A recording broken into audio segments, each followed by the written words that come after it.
Hello, അസ്സലാമു അലൈക്കും. എടാ, നമുക്ക് 7ാം ക്ലാസ് അറബി പരീക്ഷയിൽ എന്തായാലും വരാൻ സാധ്യത ഒരു ഷുവർ ക്വസ്റ്റ്യനാണ്. നമുക്കൊരു റിപ്പോർട്ട് തന്നിട്ട് ഒരു പാരഗ്രാഫ് തന്നിട്ട് അതിൽ നിന്ന് നമ്മളിങ്ങനെ പ്രോഗ്രാം നോട്ടീസ് ഫില്ല് ചെയ്യാനുള്ള ചോദ്യം വരും. അപ്പോൾ നമുക്ക് എന്താണ് പ്രോഗ്രാം നോട്ടീസ് എന്ന് മനസ്സിലാക്കാം അല്ലേ. പ്രോഗ്രാംസിന് അറബിയിൽ എന്താണ് പറയുക? അറബിയിൽ അൽ ബർനാമിജ് എന്നാണ് പറയുക കേട്ടോ. അൽ ബർനാമിജ് പ്രോഗ്രാം നോട്ടീസ്. ഇപ്പോൾ എന്താ പ്രോഗ്രാം നോട്ടീസ് എന്ന് പറഞ്ഞാൽ, ഒരു പ്രോഗ്രാം നടക്കുമ്പോൾ ആ പ്രോഗ്രാമിൽ തെർഹീബ് വെൽക്കം സ്പീച്ച്, റിയാസത്ത് അധ്യക്ഷൻ പ്രോഗ്രാം കൺട്രോൾ ചെയ്യുന്ന ആൾ, ഇഫ്തിതാഹ് ആ പ്രോഗ്രാമിൽ ഇനാഗുറേറ്റ് ഉദ്ഘാടനം ചെയ്യുന്ന ആൾ, തഹാനി ആ പ്രോഗ്രാമിൽ ആശംസ പറഞ്ഞ ആൾ, ശുക്ർ ആ പ്രോഗ്രാം നന്ദി പറയുന്ന ആൾ, ഇവരെല്ലാവരുടെയും ലിസ്റ്റ് എഴുതി ഉണ്ടാക്കുന്നതിനാണ് എന്ത് പറയുക? പ്രോഗ്രാം നോട്ടീസ് എന്ന് പറയുക. അപ്പോൾ ചില കുട്ടികൾ പറയും ഇത് അറബിയിലല്ല, ഞങ്ങൾക്ക് വായിച്ചാലൊന്നും മനസ്സിലാവില്ല എന്നാണ്. പക്ഷെ അങ്ങനെ വായിച്ചാലൊന്നും മനസ്സിലാവും, ഈസി ആയിട്ട് ചില ട്രിക്ക് പറഞ്ഞു തരാൻ. അപ്പോൾ ഒന്നാമത്തെ നമ്മൾ പറഞ്ഞത് പിന്നെ തെർഹീബ് അല്ലേ. തെർഹീബിന് നമ്മൾ എന്താ പഠിച്ചിട്ടുള്ളത്?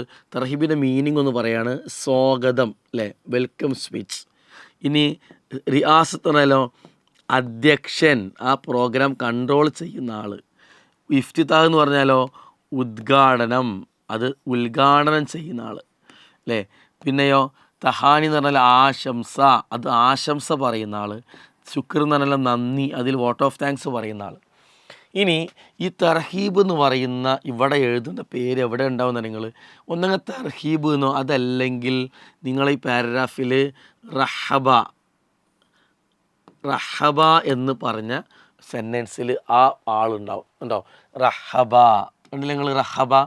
ഈ റഹബ മുഹദ്ദിസ് ശിഹാബുദ്ദീൻ ബിൽ ഹഫിൽ നമ്മൾ എഴുതരുത്. ഹഫിൽ എന്ന് പറഞ്ഞാൽ അതിൻ്റെ അർത്ഥം പ്രോഗ്രാം എന്നാണ്. ഹഫിൽ എന്ന് പറഞ്ഞാൽ അതിൻ്റെ അർത്ഥം പ്രോഗ്രാം എന്നാണ് കേട്ടോ. അപ്പോൾ ഇത് എഴുതരുതേ, പ്രോഗ്രാം എന്നാണ് അർത്ഥം. ഈ വാക്ക് എഴുതുക. അപ്പോൾ ഇത് ഈ റഹബന് ഇതിൻ്റെ ഇടയിലുള്ളത് എഴുതുക. അപ്പോൾ നമുക്ക് എന്ത് കിട്ടി? ഒന്നാമത്തെ ഇവിടെ പൂരിപ്പിക്കേണ്ട കിട്ടിയല്ലോ. യെസ്. ഇനി രണ്ടാമത്തെ എന്താണ് വരിക? റിയാസത്ത് അധ്യക്ഷൻ. ഇത് ഒന്നെങ്കിൽ റിയാസത്ത് എന്നുണ്ടാവും, അതല്ലെങ്കിൽ എന്തുണ്ടാവും? നിങ്ങൾ റഅസ എന്നുണ്ടാവും. റഅസ ഇത് വരുന്ന സെൻറ്റൻസിലാളുണ്ടാവും. നമ്മളിങ്ങനെ നോക്കിയാൽ മനസ്സിലാണ്ടാ. റഅസ സാറ് പറഞ്ഞാൽ എന്ത് എഴുതരുത്? ഹഫലത്ത് എന്നുള്ളത് എഴുതരുത്. കാരണം എന്താ? അതിൻ്റെ അർത്ഥം പരിപാടി എന്നാണ് അർത്ഥം. അപ്പോൾ നാദിറുൽ മദർസ. നാദിർ ആരാണ്? ഇത് മുദരിസ് ഷിയാബുദ്ദീൻ. ഷിയാബുദ്ദീൻ എന്ന് പറയുന്ന മുദരിസ് അധ്യാപകനാണ് അല്ലേ.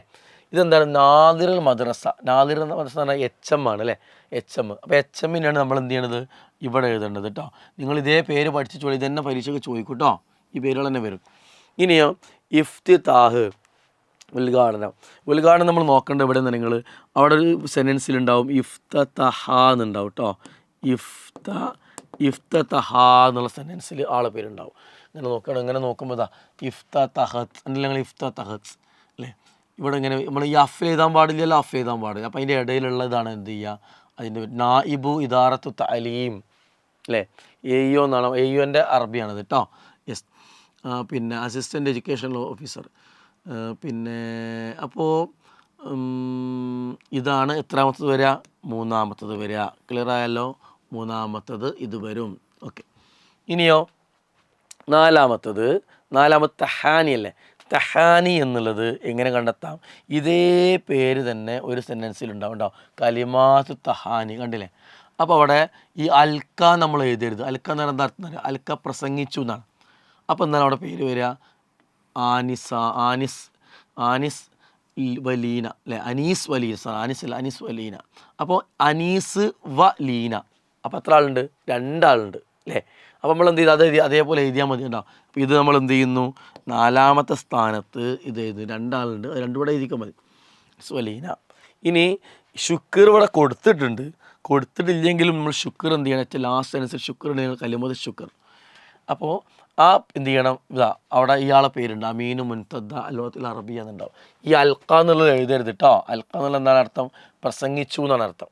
ക്ലിയർ ആയല്ലോ? അപ്പോൾ ഈ രീതിയിൽ നിങ്ങൾക്ക് ചോദിച്ചാൽ എന്ത് ചെയ്യണം? ഇങ്ങനെ പാരഗ്രാഫ് നല്ലപോലെ വായിച്ചിട്ടാണ് നിങ്ങൾ എന്ത് ആൻസർ ചെയ്യുന്നുണ്ട്. അപ്പോൾ ഈ രീതിയിൽ ഇത് മനസ്സിലാക്കിയിട്ട് ഇതെന്തായാലും ചോദിക്കും. ഇപ്പോൾ ഷുവർ ക്വസ്റ്റ്യനാണ്. 6-7 മാർക്ക് കിട്ടും. റെഡിയാണല്ലോ? ഇത് എഴുതൂലേ? All the best. അസ്സലാമു അലൈക്കും.